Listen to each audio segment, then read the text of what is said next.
The vanishing hitchhiker of Route 66. Welcome back, everyone. In today's video, we're going to talk about a ghost story from Route 66. This is a story that has all kinds of layers to it, and it really, I think, fits the mood of what we're trying to do with these videos right now. The season's changing. It's getting darker earlier, so I thought this would be perfect for you guys. The story I'm talking about today is the vanishing hitchhiker of Route 66. And it goes like this. The year was 1970 when a young woman by the name of Deborah Sue Kitzing set out on a trip down Route 66. Her destination was San Bernardino, California. She wanted to hitchhike part of the way there, and she made it all the way until Arizona before finding a ride in a car full of 4 men. The men gave her water and then drove her all the way to a town called Hackberry, which is about 20 miles away. That's not very far. But they did this because the temperature where they were sitting on the side of the road was well over 100 degrees. They let her out at the fork in the road, and that's where things start to get weird. Apparently, there was a sign at that intersection that warned travelers that there was an insane killer living in those parts. The locals said that he killed people just for fun. But the crazy thing is, nobody seemed to know who it was, or if he was even still alive. Still, that didn't stop Deborah from taking the walk down the dirt road toward the general store so that she could use the bathroom. She never made it. And that's because when the next car came around the bend, they found her body lying face down on the highway. When they turned her head, they saw that she had no face. It was completely smooth, devoid of any facial features whatsoever. And they weren't able to find any fingerprints either. The local sheriff said that this wasn't the first time something like this had happened, though. He said that there had been other women who had come through town, and they also disappeared.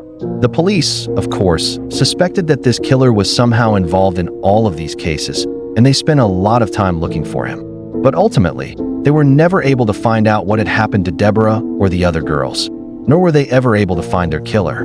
There are a lot of theories about what actually happened to Deborah, and none of them are good. Some believe that she was taken by aliens. There are a few reasons that people believe this. First, the location. You see, humans aren't the only ones traveling along Route 66. Not long ago, a man driving his truck down the highway saw a UFO land on the side of the road. He said that it looked like a large metal frisbee.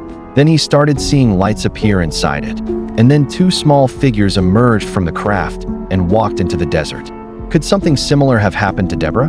Maybe. I mean, UFOs definitely haven't been proven to exist. So it's possible that they abduct people without us knowing about it. Then we have the fact that some strange things happened after her death. Apparently, a minister who tried to contact the dead girl through a Ouija board said that she told him that she was in a better place now, that she was at peace, and that she loved her family and friends. Again, maybe she was abducted by aliens. Maybe that's why she sounded so peaceful. Another reason some think that aliens were involved is because of Deborah's face. If you've ever seen an alien up close, you know that their faces tend to look pretty alien-like. I'm sure that if an extraterrestrial being wanted to disguise itself as a human, it would try to make its face look more like the person it was trying to impersonate. Perhaps that's exactly what happened here.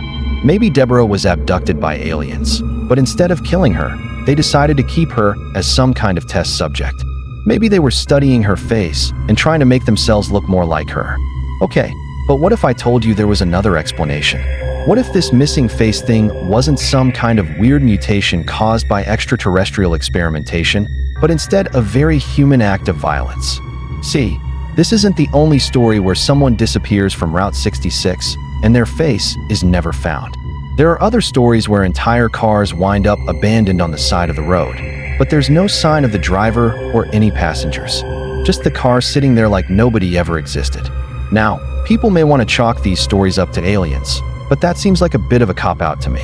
I mean, how many people do you know who have a smooth, featureless face?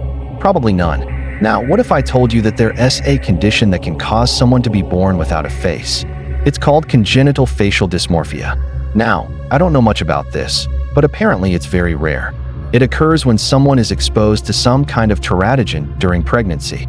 A teratogen is just something that causes birth defects. It could be a chemical, a drug, a virus, anything that causes problems for the baby as it's growing in the womb. This got me thinking, could there be a link between these missing face crimes and congenital facial dysmorphia? I guess it's possible that someone with this condition could snap and go on a killing spree, but it seems unlikely. I mean, if that was the case, Wouldn't there be more than one or two of these types of crimes happening all the time? Nope. So that theory doesn't really hold up either. Perhaps there's another, more logical explanation for what happened to Deborah and the others. Perhaps this whole story was made up as a hoax. People love to flock to Route 66 because it's supposedly haunted. And what better way to drum up business than to fake your own death and blame it on a crazed killer? And that brings us to the last theory, the one I think is most likely. It could be that Deborah simply encountered a killer on the side of that road, a regular human being who had lost their mind.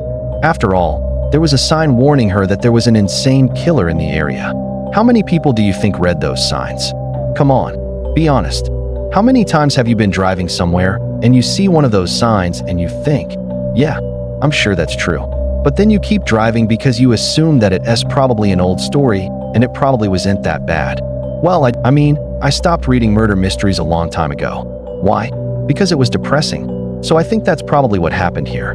Deborah figured that it was just some story that the locals tell tourists to try to scare them out of town, and she kept driving. Unfortunately for her, whatever maniac was responsible for those murders was hiding in the area, and he attacked her. The question is, who was he? Who was this creature who hid in the desert and murdered innocent hitchhikers just for fun? Well, there were rumors that the police knew who it was, but they didn't ever tell anyone. Supposedly, they had a lead suspect, and I don't think they were looking for a friendly alien with 3 eyes and green skin. So what do you think happened here? Let me know in the comments below. Also, while you're down there, be sure to hit that subscribe button so you don't miss any future videos. And with that, I'll see you guys next time. Bye.